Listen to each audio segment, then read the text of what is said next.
Hello friends. இன்றைக்கு நாங்கள் பார்க்க போகிறது முறுக்கு எப்படி செய்கிறோன்னு சொல்லி தான் பார்க்க போகிறோம். உரைப்பு முறுக்கு தான் நாங்கள் இன்றைய செய்கிறோம். அதுக்கு தேவையான பொருட்கள் வாங்க என்னென்னு சொல்லி இப்போ முறுக்குக்கு தேவையான பொருட்கள் என்னென்னு சொல்லி பார்க்கலாம். நச்சீரகம் 2 ஸ்பூன் அளவு எடுத்திருக்கேன். கட்டத்தூள் காரத்துக்கு ஏற்ற மாதிரி எடுத்துக்கொள்ளுங்க. நான் ஒரு 4 ஸ்பூன் அளவு எடுத்திருக்கேன். மஞ்சள் 1 ஸ்பூன், உப்பு தேவையான அளவு, பெருஞ்சீரகம் ஒரு 2 ஸ்பூன் எடுத்துக்கொள்ளுங்க. 150 மில்லிலிட்டர் தண்ணி எடுத்திருக்கேன். பிறகு நீங்கள் பார்த்துட்டு தேவையாண்டா எடுத்துக்கொள்ளலாம். அடுத்தது 2 கப் கடலைமா, அதாவது 360 கிராம் கடலைமா எடுத்திருக்கேன். 2.5 கப் அவிச்ச கோதுமை எடுத்திருக்கோம். 450 கிராம் எடுத்திருக்கோம். வாங்க எப்படி செய்யலாம்னு சொல்லி பார்க்கலாம். ஃபர்ஸ்ட் நாங்கள் கடலை மாவை சேர்த்துடலாம்.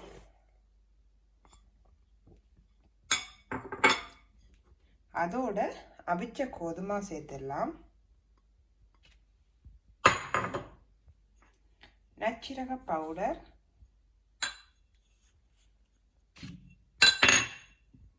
மஞ்சள், உப்பு, பெருஞ்சீரகம், கட்டத்தூள். தனி மிளகாத்தூள் இருந்தாலும் நீங்கள் சேர்த்துக்கொள்ளலாம். என்னட்ட தனி மிளகாத்தூள் இல்லை, கட்டத்தூள் சேர்த்துக்கொள்கிறேன். அதுவும் டேஸ்ட்டாக தான் இருக்கும். இனி நாங்கள் இதை மிக்ஸ் பண்ணிடலாம். தண்ணி கொஞ்சம் கொஞ்சமாக சேர்த்து மிக்ஸ் பண்ணுங்கள். ஃபஸ்ட்டு நாங்கள் இப்போ இதை எல்லாத்தையும் சேமாக மிக்ஸ் பண்ணி எடுத்துடலாம்.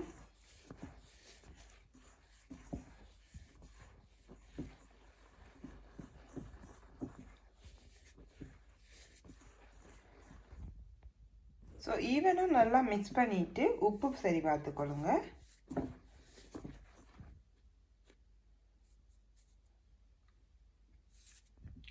உப்பெல்லாம் அளவாக இருக்குது. உங்களுக்கு தேவைன்னா என்ன மெஸ்டாவை நீங்கள் போட்டுக்கொள்ளலாம்.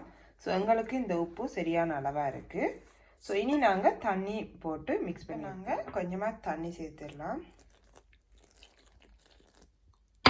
சேர்த்துட்டு இதை மிக்ஸ் பண்ணி எடுத்துடலாம்.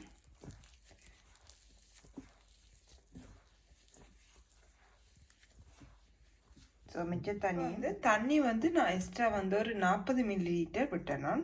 அதாவது அப்போ சரியான அளவாக இருக்குது. மேலதிகமாக தண்ணி நான் சேர்க்கவில்லை. எக்ஸ்ட்ரா 40 மில்லிலிட்டர் மட்டும் சேர்த்தேன் நான்.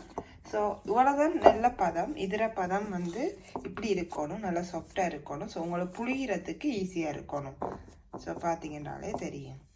இனி நாங்கள் கொஞ்ச நேரம் விட்டுடலாம். மா அந்த உரைப்பெல்லாம் மாவோட சேரணும்.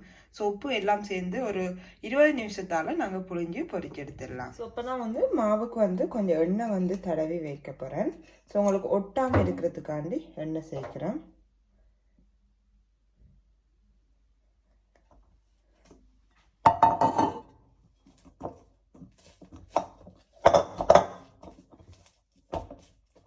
எண்ணெய் சேர்த்துட்டு ஒரு 20 நிமிஷத்தால் நாங்கள் இதை பார்க்கலாம். பார்த்தீங்கன்னா மாவு சரியான பதம் நல்லா சாஃப்டாக அதாவது அந்த கட்டத்தூள், மஞ்சள் எல்லாம் மாவோட நல்லா சேர்ந்துட்டு இனி நாங்கள் இதை புளிஞ்சு எடுத்துடலாம். எண்ணெய் நான் கொதிக்க வச்சுட்டேன். ஒரு டிஷ்யூ பேப்பரில் எல்லாத்தையும் புளிஞ்சு எடுத்துட்டு எண்ணெயை கொதிக்க வச்சுட்டு நாங்கள் போட்டு இப்போ நான் இந்த முறுக்கு புளிகிற இந்த மிஷினாலாம் செய்ய போகிறேன். இந்த மட்டது இருக்குது கண் ஆக குட்டியண்டால. இது இந்த உரைப்பு முறுக்குக்கு சரியான கண் அளவு. நீங்கள் எப்படியும் போட்டுக்கொள்ளலாம். மொத்தமாக போட்டுக்கொள்ளலாம், மெல்லிசாகவும் போட்டுக்கொள்ளலாம். அது உங்களோட விருப்பம். இப்போ ஃபஸ்ட்டு இதில் சேர்த்துடலாம்.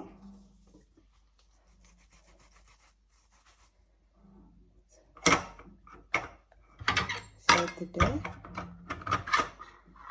இதை அப்படியே மூடி வச்சிடலாம்.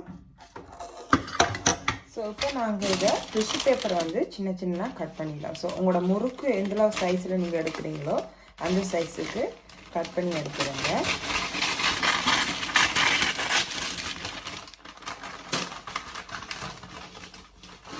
நீங்கள் புளிஞ்சு வச்சுட்டு நீங்கள் எண்ணெயில் பார்த்தோம். நீங்கள் தனியாக செய்கிறாக்கள் இப்படி செய்யலாம்.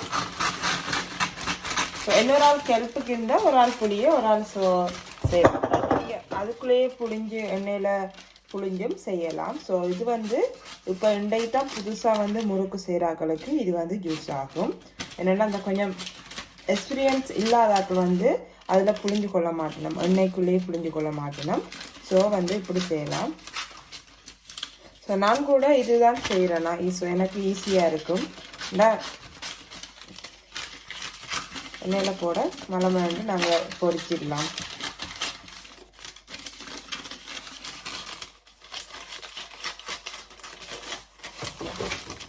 இப்போ நாங்கள் எல்லா பேப்பர்லையும் புளிஞ்சு எடுத்துடலாம். ஃபஸ்ட்டு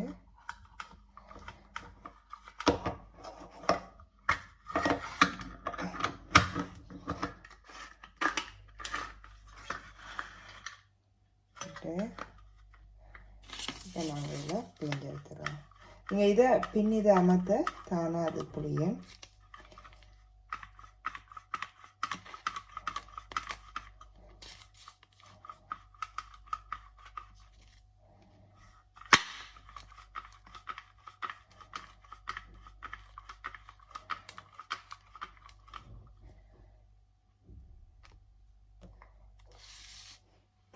அடுத்தது பிறகுலாம்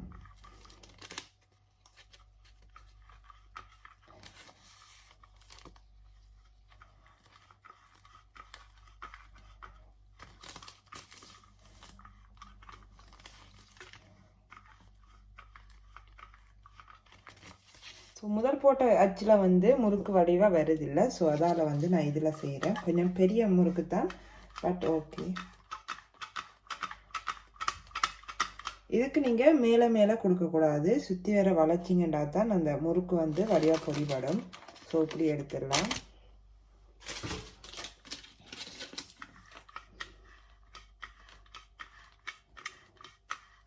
ஸோ இது கொஞ்சம் மொத்தமுண்டால உங்களுக்கு அந்த மேலே மேலே நீங்கள் அமர்த்தி செய்யாமல் ஸோ விரித்து நீங்கள் நல்லா முறுக்கை சுற்றினீங்கண்டா உங்களுக்கு நீட்டாக வரும்.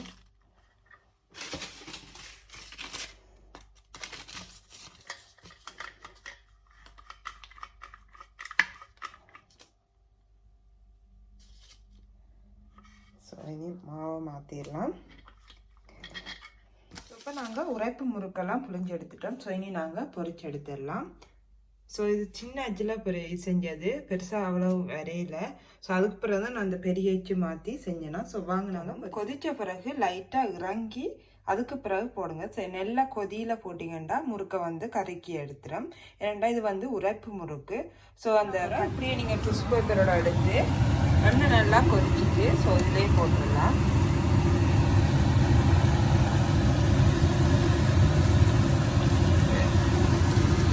பெருசண்டால மூண்டு போட்டிருக்கோம். ஸோ மூண்டு போட்டுட்டு பொரிச்சு எடுத்துடலாம். ஸோ நம்ம வந்து ஹீட் வந்து லைட்டாக குறைச்சிட்டு என்னென்னா கறிக்கிறோம்னு சொல்லி. ஸோ முறுக்கு வந்து நல்லா பொரிஞ்சிட்டு இனி நாங்கள் இதை எடுத்துடலாம்.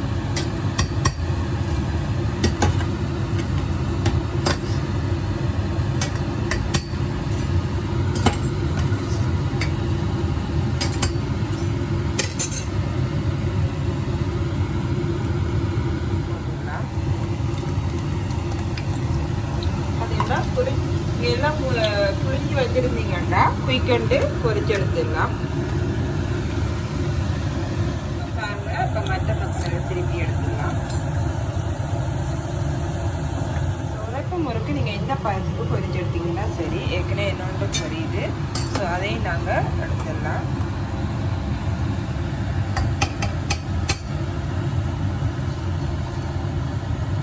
ஸோ சுவையான உரைப்பு முறுக்கு வந்து ரெடி ஆயிட்டு பாருங்க.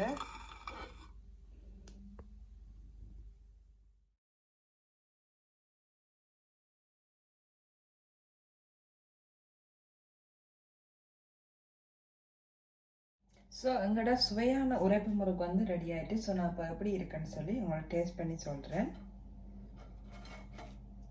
ஸோ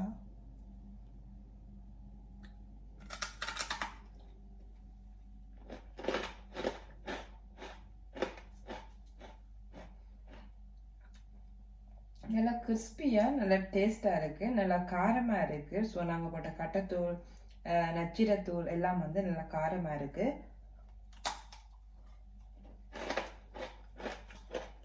பாருங்கள், நல்லா மொரண்டு வந்திருக்கு.